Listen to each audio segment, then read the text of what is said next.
உருளைக்கிழங்கு மசிஞ்சிக்கிட்டு வெங்காயம் பொடிசாக நறுக்கினது, பச்சை மிளகா,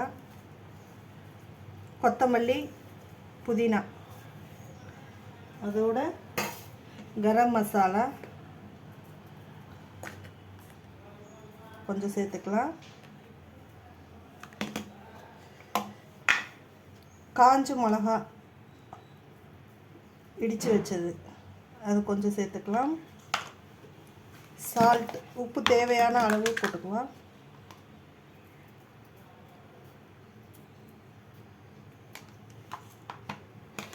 போட்டு எல்லாம் பிசைஞ்சு விட்டுக்கணும். இது மாதிரி நல்லா பிசைஞ்சு விட்டுக்கணும். நல்லா பிசைஞ்சிட்டு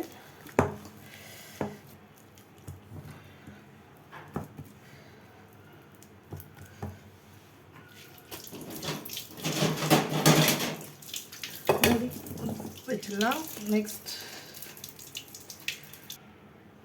அந்த ஃபில்லிங்கை 10 நிமிடம் ஊற வச்சாச்சு. அடுத்து மாவை பிசைஞ்சிக்கலாம். நல்லா பிசைஞ்சிக்கிட்டு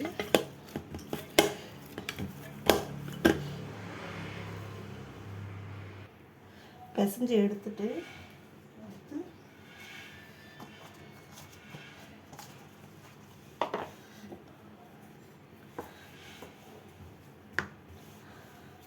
ரொம்ப தேய்க்க வேண்டாம், லைட்டாக தேய்ச்சி விட்டு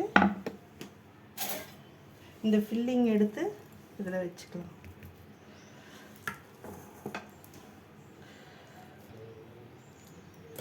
ஃபில்லிங் வச்சுட்டு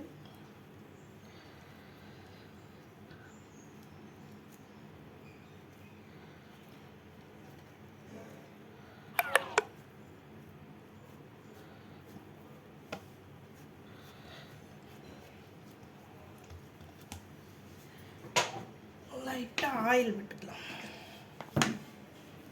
விட்டுக்கிட்டு ரொம்ப ப்ரெஸ் பண்ண வேண்டாம், லைட்டாக ப்ரெஸ் பண்ணி தேய்ச்சி விட்டாலே போதும்.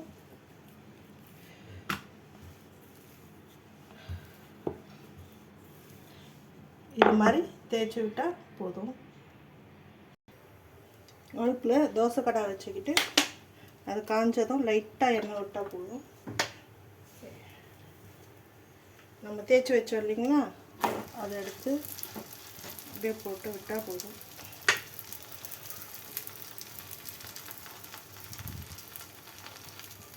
இப்போ திருப்பி விடலாம்.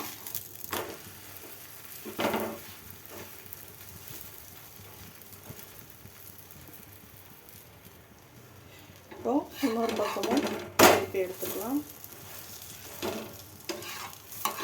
ஒரு நிமிஷம் இருந்தால் போதும். ஆலு பரோட்டா ரெடி ஆகிடும்.